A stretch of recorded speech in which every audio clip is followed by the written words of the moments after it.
RTÉ Soccer Women's World Cup podcast, sponsored by Cadbury.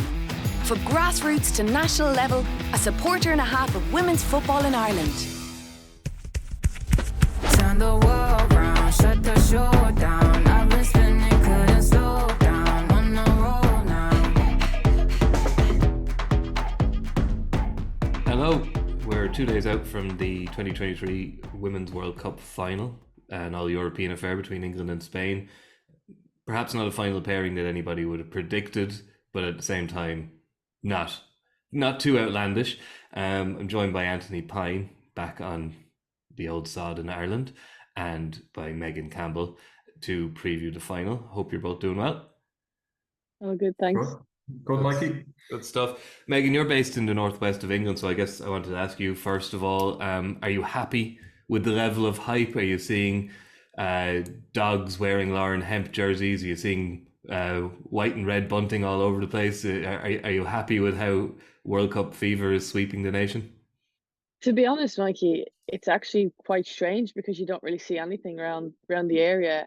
Probably if you were to go into like the likes of Ella Toon, who lives in Astley, around the corner from me, you'd have flags and she's painted on walls and stuff. So that area is brilliant. But as a whole, I don't really see much talk or about it, or anyone wearing England jerseys and things. And I remember from when the men were at the World Cup and in the final, and it was like people shut down businesses, they shut down shops, they wanted everyone was on the street, they had their button flags all over, and I just don't see that here, and it's sad, really. I do understand there's a time difference, which is a massive thing in it, because obviously, and it being on a Sunday, businesses normally won't be open anyway, but you don't really have the hype or the talk about it. Now, I could be wrong in terms of, like I said, more local to the girls' areas specifically, there will be a lot of hype, of course, but as a whole, I haven't seen much. That's unusual, I guess, isn't it, Megan? And it is, as you say, it's disappointing, because I think usually what you need for any kind of team or sport to catch light is a bit of success. You need a bandwagon. I would say the UK media it's definitely not on the level it would be if the men were in the World Cup final. Let's not kid ourselves, but they've been on the back pages. It's been competing with the Premier League and doing quite well in terms of media coverage. So the fact that there isn't a groundswell of support, I would imagine for a professional footballer like yourself, must be kind of a little bit sad to see or not see. Yeah, 100%. I think maybe it's just my area and where I'm living, and I hope I'm not like taken away from all the people who are getting involved and getting their flags hanging out their windows, or maybe it's just a little too soon and there's still 2 days to go and people are at work until Saturday. So hopefully come tomorrow there'll be a big turnaround and you'll see the England flags flying everywhere. But yeah, I think it's important to have the country behind them and to see that support from back home, because naturally it's miles and miles away, and this opportunity doesn't come around often. It's the first time that England women are obviously in a final, and it's probably the first time where England are favourites to win in the final, regardless of gender. So I think it's so important for the country to get behind them, and what they've already done for women's football in the last year and a half, in terms of the successes of the Euros. It just goes to show that this team are getting better, and it then transpires over to the domestic leagues as well. Yeah, Anthony, I suppose a lot of people would have latched onto the fact that the semi-final was the most watched TV event in Australia since Cathy Freeman won gold in the 2000 Sydney Olympics, and most watched, more watched than Ash Barty winning the Australian Open. Sorry, was it Wimbledon? One of her Grand Slams anyway. So it shows that women's sport in Australia is very well watched. They're three of the most watched things, and this is the kind of stat that Gianni Infantino was probably latching onto when his overnight speech saying FIFA was right, as is often the case. FIFA is right, and he kind of glosses over the fact that they're still spending less than half on kind of player fees or prize money as they would for a men's finals. And like what Megan's anecdotally saying, obviously she's not saying she can speak for the whole of the UK or the whole of England, but it does show that women's soccer, it's making massive strides, but there is still a way to go, and there's no point in kidding ourselves otherwise. Yeah, there was a peak of about 11.5 million people watched the Australia-England match in Australia. The BBC figures were very strong as well for that game, over 7 million. So, Megan's point is interesting. I wonder. I think the time difference is definitely a factor in terms of people going to pubs and bars and stuff like that. It is 11 o'clock in the morning for these games, midweek games as well. So maybe Sunday will be a different kettle of fish final, and perhaps the hype will be more visible on the streets and things like that. But I mean, it's a complicated thing. Like, having been in Australia, for the early stage of the tournament, certainly, like, it wasn't easy to watch the games. Like, the situation in Australia was that a lot of the games there were behind a paywall. Optus won the rights to show the matches. And that's a streaming service that is behind a paywall. It's $25 a month to stream it. Now, Channel 7 in Australia had all of the Matildas games free to air, and I mean, this is a really good example of having free to air sport and visible access to a success story, because there's no question about it in Australia. The fact that those games are all free to air on Channel 7, and as you say, as you alluded to there, Mikey, the fact that the team themselves did so well, that gives massive oxygen to the growth of the sport there, and there will be a big impact upon that. I think the Australian FA are really trying to seize on that momentum already in terms of getting extra government grants and extra money and building on this momentum. It's the same here in Ireland, but there is a distance to go, and I mean, I think FIFA's most recent sort of benchmark report on the average league and club salaries for the women worldwide is about just under €13,000 a year. And we are in a climate where, in the men's game, top players have been lured to the Middle East for exorbitant, almost obscene amount of money. I think you can lose the almost there. I think it is obscene. Absolutely, and point taken. So there is this mad gap there, but there's been great strides, and it's been an excellent tournament. But certainly, like, that phrase can't see, can't be, like, that free to air sport in an instance like this, it is so important, because it's just, whether it's the BBC, RTÉ, Channel 7, like, there's nothing like a success story, and to have that platform. I think we've seen it with the Ireland women's hockey team, didn't we, a couple of years ago as well? Where they in the World Cup, they got to the World Cup final, and suddenly it becomes the biggest sporting story of the summer, where, let's be honest, at the start of the summer, it just wasn't on a lot of people's radars. Everybody loves a bandwagon. So we'll see. I would expect that England, the wider English public will be, tuned in and maybe have the flags out on Sunday, albeit it is a little peculiar that they haven't got on board with it more so, from what Megan is saying, anecdotally. But then again, I mean, even here, I think, like, we all saw how Ringsend was decked out for Abby Larkin, and there was other pockets of the country, Russia, North County Dublin for Izzy Atkinson, and Donegal for Amber Barr. But generally, it was a little, if I can say, a little, not quite as hysterical as you would. A little low key. A little low key is a little low key. But that would have, there's no doubt that would have built if Ireland got out the group stages, and suddenly people sense that there's this great something's happening. Because that's just natural. That's human nature, that people will naturally clamber aboard the bandwagon as well. So to matters close to the pitch, we'll get to the pitch in a minute, but Megan, I'm struck by the tale of two managers here. Sarina Wiegman is adored in the UK by everybody, media, the players. The FA chief executive came out and said he wouldn't rule out for taking over from Gareth Southgate, which is interesting. Gareth Southgate's paid $5 million a year. She's paid $400,000. I wouldn't say no to it, but, like, the disparity is interesting there. And you say, no, it's the best person, not the best man. Anyway, she's adored. She seems like a very down to earth, straight person, which people like. Very Dutch. And on the other side, you've Jorge Vilda, whose own players don't talk to him. When he substitutes them, he puts up his hand for a high five, and he gets, he's left hanging.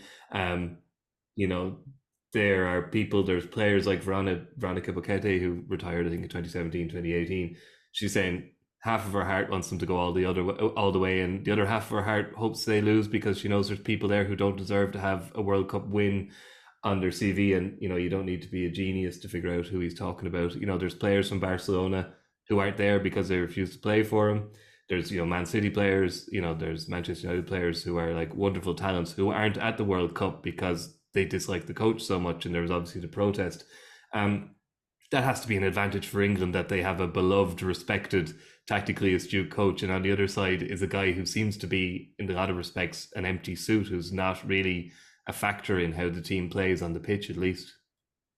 Yeah, I would say an advantage I'm not too sure of, because you can look at it in two ways. You could say, as Spain players, their togetherness and their unity behind wanting to do well in a tournament, obviously because they're representing their country naturally, for one, so they have the ability to do so, but two, they have that united agreement that, well, some players have come back into the fold now for the World Cup and made themselves available, so they still will have those views on Vilda, the manager, and will not, as you can see publicly, they don't agree with what he is about and things like that, by not shaking his hand and avoiding him in celebrations and things. But I think the unity and togetherness of the team is what's going to hopefully get a really good final and a really good performance from Spain. And I think ultimately I don't want everything to turn to, oh, Vilda this, Vilda that, because ultimately, like, what this has also done for Spain football, and what them girls have done, and hopefully it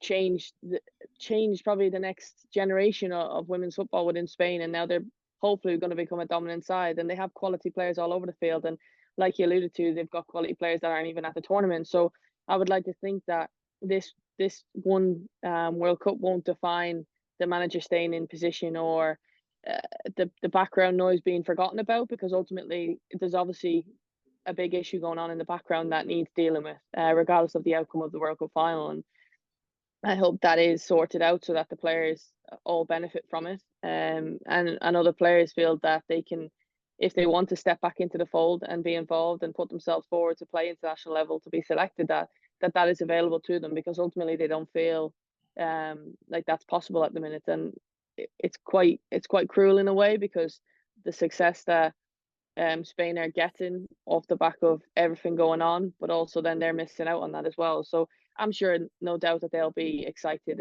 and delighted for their players and friends and teammates who are doing well within the tournament. But there's that sour side to it. I'm sure that you don't want them to probably go all the way and win the tournament, because then it's kind of swept under the rug as such, and people probably are thinking, oh, maybe he'll stay in the job and it'll all be forgotten about, and we don't need those players back. But you do, because they're the ones who have grown Spanish football within the women's game for years and years, and those are the players who are playing at the top of their level, at club level as well, and so they're role models for next generations within Spanish football. From England's point of view, obviously you've got a manager in charge who's been to 4 major tournaments, that she's been a part of, obviously 2 World Cup finals now, and 2 European Championship wins as well. So she's got the experience, no doubt, in all those tournaments. Unfortunately, she wasn't on the winning end of the World Cup with the Netherlands. So she'll want to right her wrongs in that sense. But I think they're a very well-driven team, and from speaking to players previously and friends, they know what to expect. They're, like you said, she's very straight talking, so they know what she's like and what they need to do to get the best out of themselves under Sarina. And I think that's so important when you've got a straight talking manager who isn't afraid to just say it how it is, and these are the things you need to improve on and work on if you want to get minutes, and you're doing really well, but also you can improve in this area. But it seems that she's got a great relationship with the players, from all the media side of things that you see externally, and from people talking within the camp. She's loved as a manager. She's straight talking, but she knows how to win, and ultimately that's what it's about, and that's what it'll be about come Sunday.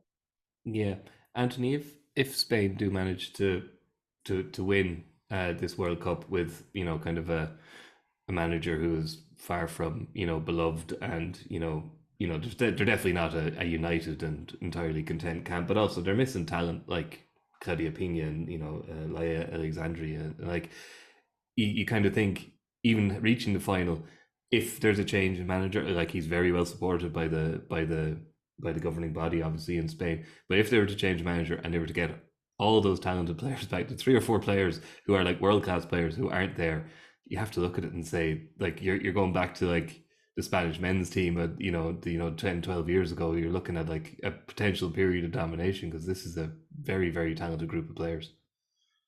It's frightening, isn't it? I mean, when you consider the players that aren't there, and you look at how talented they are, and the likes of Salma Paralleulo, excuse me, I hope I'm pronouncing that correct.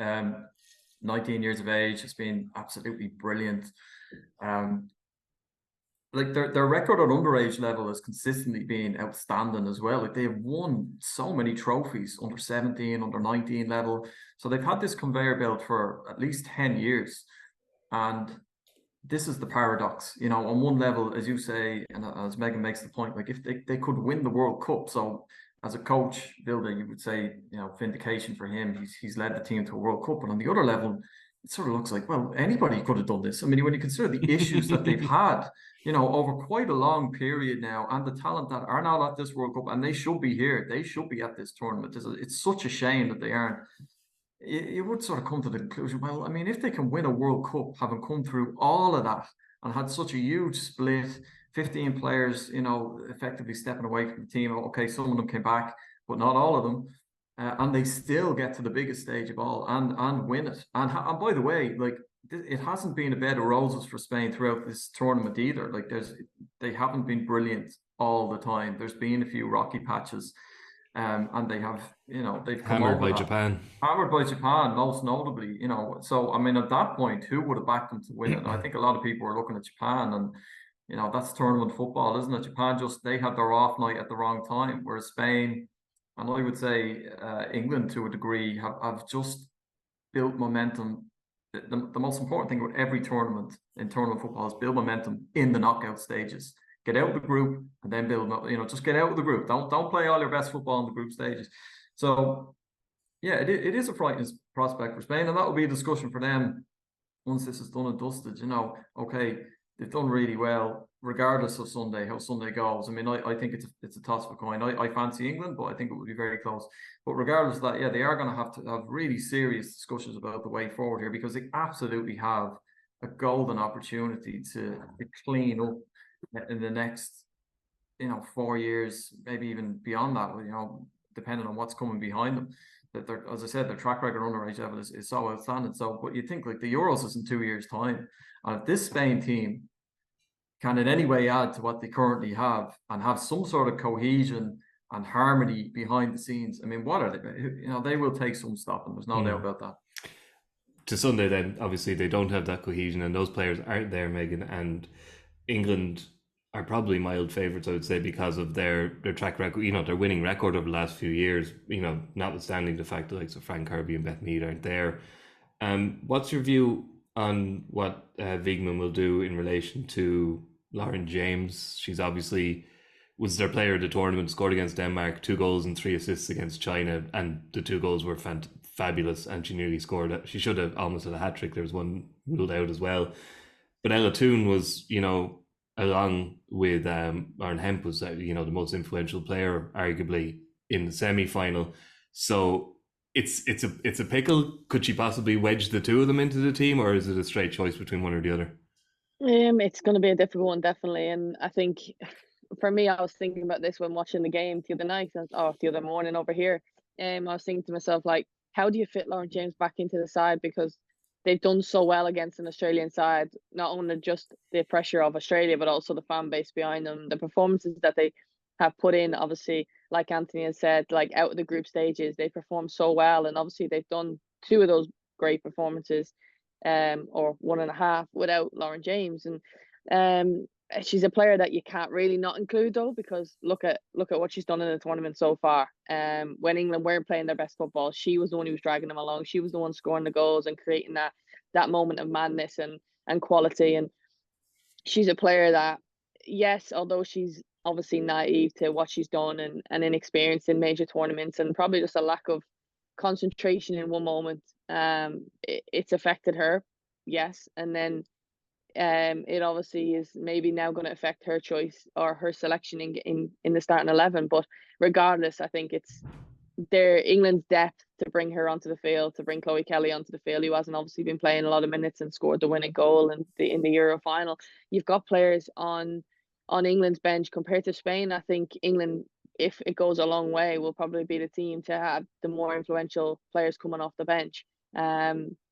It more probably well known, but also I think players who can just create that minute and madness. And it's going to be a tough one because obviously, like you said as well, like Ella Toone has come into the fold, probably not underwhelming, but not performed how she probably would have liked to in the early stages, coming off the back of the success that she's had at the Euros. But then she steps up in big moments when needed and she scores goals. And she's a player who will always run into the ground for you. She'll give absolutely everything for you. And she's got that dogged and that feisty side to her game as well. And so her alongside Stanway, who I think have got a great relationship, they could actually do really well in this final together. And I think the game's going to be won and lost maybe in the midfield. You've got Bonmati and Teresa for Spain, who are very technical, very, very technical players, and have proven that throughout the tournament and have been, you know, the rock for Spain through the middle and being the start and the catalyst of their, you know, forward play. But then on the other side, you've got Kira Walsh, Stanway, Ella Toone, who've all played together at club level previously, so they will have that great relationship. But I think when you do play Lauren James, you've got the freedom of, well, she's got the freedom of being able to run about and play in almost like a free role position. She's probably more of an inverted winger than an actual winger outright when she plays. And so it gives that different dynamic. So it's definitely one that Sarina's probably going to have a bad headache about, as they say. And it's going to be difficult for her to probably make that decision ultimately on the day. But regardless of who plays, I think England's outfit they're so strong and able in every position. Regardless, they're dynamic and they can switch positions and formations when needed, depending on who's playing. Mm-hmm. Anthony, there's, as always with Spanish teams, there's not really much doubt about them going forward. They have an abundance of attacking talent, but there are question marks around this Spanish defence. Of not, you know, most obviously with that Japan defeat. That would seem to be their Achilles heel, and England are, well, not maybe hitting the high notes bar the China game. They do have an attack, especially if Lauren James comes back in and finds that early tournament form. They have an attack that will certainly test this Spanish defence more than a rather workman-like Sweden team did. Yeah, absolutely. It's interesting. I was just jotting down like the tournament scores for both teams. They both have a very similar spread of goal scorers. England have 3 players who scored 3 goals: Lauren James, Russo, Lauren Hemp. Spain have 3 players who've got three goals apiece: Bonmati, Hermoso, Alba Redondo, and then beyond that, a lot of other players chipping in with 1 and 2 goals. So there's no obvious attacking focal point for either. They have goals. Both of them have goals in their midfield. And even their defenders are capable of popping up with the odd goal as well. So it means that like we hopefully will get a decent game, and if, you know, both teams will, certainly Spain will have a go because they have to. I think, as you say, I think it is correct to say that, Mikey. Like they're not really strong enough to just sit back and try to sucker punch England in, say, the way that Australia would have liked to have done. You know, Australia liked to counter attack, and to be honest, like, you know, Australia had the chances to win that game as well. Like this is the thing about England, because they've won a tournament. When you get that monkey off your back, psychologically, there's this thing when you get to the crunch games. It's almost like they were just that little fraction more relaxed than Australia. Australia nearly wanted it too much. Like Sanker had 2 brilliant chances when the game was 1-0. There was a header that she overcooked. Mary Fowler bent a really good ball into the box. She overcooked it. And then she snatched a glorious, like there's no player in the world you'd want more than Sam Kerr to be in that situation. And she completely snatched it. Now that is just pressure and this mad desire, you know, on their home patch. They were so desperate to win that game. And England just have ice in their veins because they've been there and they've done it. You know, I know they are missing some really important players from the team that won the Euros, but they still have a spine of experience. Goalkeeper, centre halves, middle of the park, right the way through. And it means that, you know, Spain are going to absolutely have to take their chances. I think they will make chances. I think they will make opportunities because they are so good in the top third from the midfield going up, but they have to make everything that they create more or less You know, if they make 2 or 3 really good chances, they have to take 2 of them, because I don't see them shutting England out. I think the only chance that they have is to outgun them. So I think for as a contest, from a neutral's point of view, if we could say, we want Spain to score first, would be my opinion, to make it a game. Because I think if England get their noses in front, they're good enough and experienced enough to shut the game down and make it a sort of 2 or 3 nil, relatively comfortable win. So we'll see. But I think Spain get first, we could have a real game in our hands. The question from the Spanish point of view, for me, Megan, is do they start Salma Paralleulo, or do they keep her in reserve? They've been keeping her in reserve, and to me, I said to someone during the semi-final, keeping her as a sub is both the most idiotic and most ingenious tactic going. Like, it seems like it makes no sense. She's definitely among their best 11 players, but then she has such an impact coming off the bench because she's so fast. She's obviously a former sprinter. And actually, on the day he retired, she reminds me of Theo Walcott when he was a teenager, because she just kind of glides on the grass, and she's so obviously like faster than everybody else. But like, she has a lot of skill. She's not just a kind of kick it past them and hope to get, like, she's very skillful. She's showed she's a good finisher. She's tall, so she's an aerial threat. If I was the Spanish coach, glad I'm not in a lot of ways, I'd have her in from the start, because she just seems to be like such an obvious talent that keeping her in reserve, I get it, but at the same time, I don't get it. Yeah, I think we probably had the same conversation around Sam Kerr, and it was more based off Sam's fitness. But playing against England, do you start or do you not? If the game goes 120, like 120 minutes, like, you need Sam to be able to play those minutes in a dying end, and take a penalty ultimately if needed, rather than starting the game and then having to come off because minute-wise she wasn't fit enough. I think Paralleulo is, if I'm saying correctly, is the same in that instance, in terms of she's not played a lot of minutes, like a lot of minutes within the World Cup. So then to expect it to come on and start and play from the beginning, I think may be difficult for her. But I think she's the type of player, when the game opens up, that's when her impact is shown at the most. And she scored 2 goals, obviously in the over 80 minutes for Spain. So she is a brilliant impact sub, and someone that you can rely upon when you need goals, and can bring that spark to you. And I think for me personally, I'd still start her on the bench and allow other players to tire out the English team. I don't think, I could be completely wrong here, but I don't think England will run away with it in the early stages.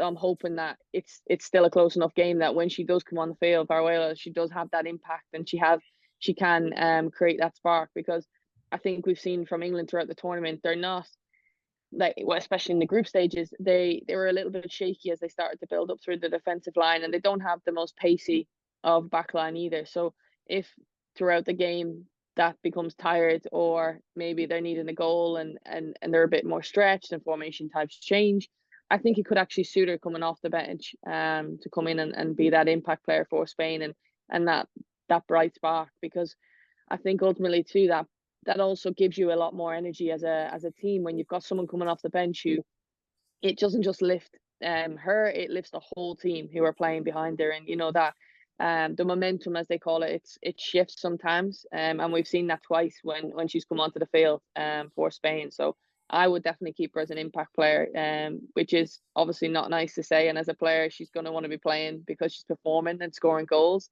But I think she'll, as a player, know her role within the squad and know what's asked of her when called upon. And she's taking it with both hands twice when called upon. So I don't see much change in that sense, but she'll know her role, and she's a professional athlete, and she'll give everything she can when called upon. We saw that, Megan, as well, didn't we, in the Nigeria-Australia match? They held back Oshuala. Yeah. Now, I know she was not 100% fit, but they held her back till the hour mark, and it completely swung the game. Like, you know, it was 1-1, and she comes on, and it just changes the whole momentum of that match. It almost gives you like not a fright as a defender, but when you see someone as so influential coming off the bench, and you're a centre half or you're a fullback, and you're thinking, oh no, like we were probably in momentum. We probably got a lot of the ball, but now we've got to be really aware of this player coming onto the field who can make a massive impact, and we can't shut off or be not lazy or cutting corners in any way, because they will punish us, and she's proven that. yeah, like when Oshawa came on the pitch, the crowd obviously got behind them, because obviously it was Australia, but like there was that, when she's coming on, and she starts to make impacts, and the crowd goes quieter. And I think it's brilliant to have a player like that who can come onto the field and just be an out and out striker, an out and out player who's just going to run the legs off herself. Like if you knock the ball into the corner as an out ball to relieve pressure, you know that then players are going to run after it, and it actually could possibly cause like an attacking moment for you rather than just relieving pressure for yourself. So I think she's the type of player, Paralleulo, who can come on and be that influential player. I mean, we've seen it in the Sweden game. She was absolutely brilliant when she came onto the field, and she deserved that goal. It's crazy to think that she was obviously an Olympic sprinter and or possibly going into the running world rather than football. I mean, what a loss that would have been for Spanish football, but also world football, to not see her on the biggest stage. And I'm glad we're seeing her, and could possibly also be a 3-time World Cup winner. Obviously, like you said, Anthony, their underage at the age of 19 is amazing. Yeah, their underage setup's amazing, and so to be in with a possibility of winning their 3rd World Cup at 19 is just mind-boggling. But that's the type of player she is, and obviously a great talent.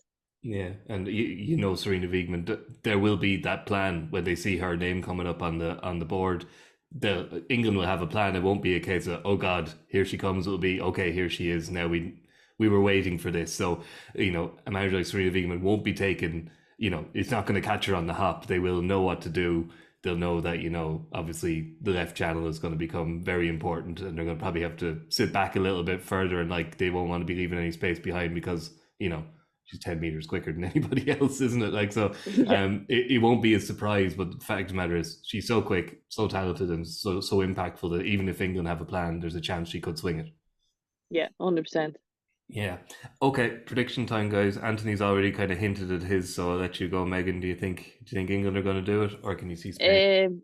I've said this before, so I think it's going to be a close one in the 90 minutes. I said 2-2 in 90, and then I think England will win it outright in the extra time. I don't think it'll go as far as penalties. I just think, like, with the quality that they have to bring onto the field, their depth seems a lot more. Even though they're missing major players, I still think their depth is better than Spain's. More experience too. So I expect England to win it in extra time.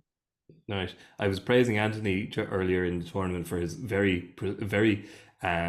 precise predictions for Ireland, but I don't think he ever went as precise as 2-2 in 90 minutes and England to win in extra time. That's very precise.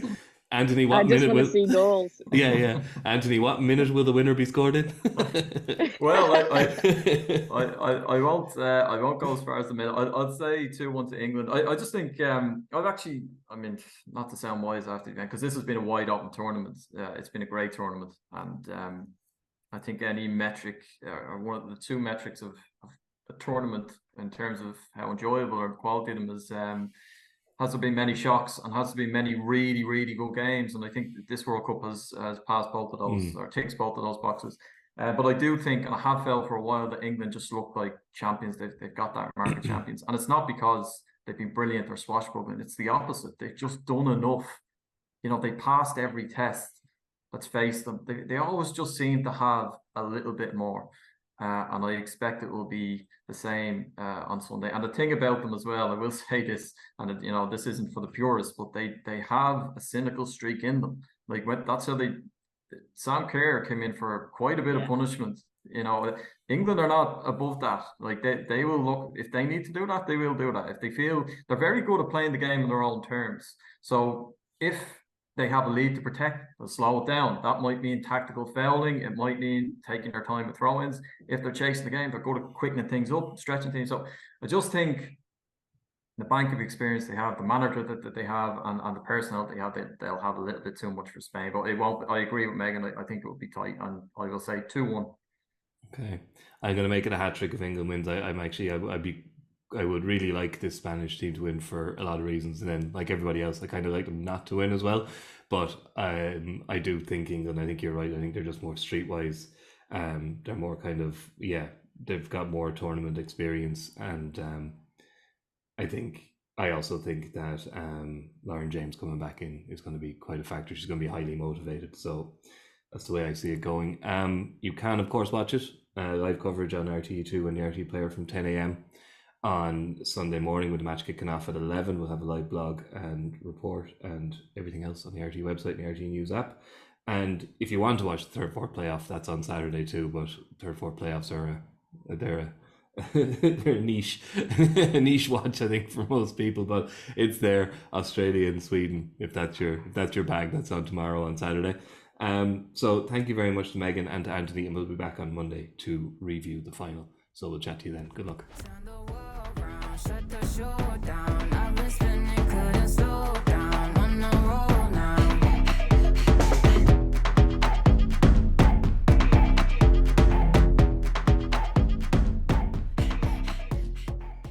A supporter and a half likes, shares, comments, and tweets. Cadbury sponsors RTE Soccer Women's World Cup podcast.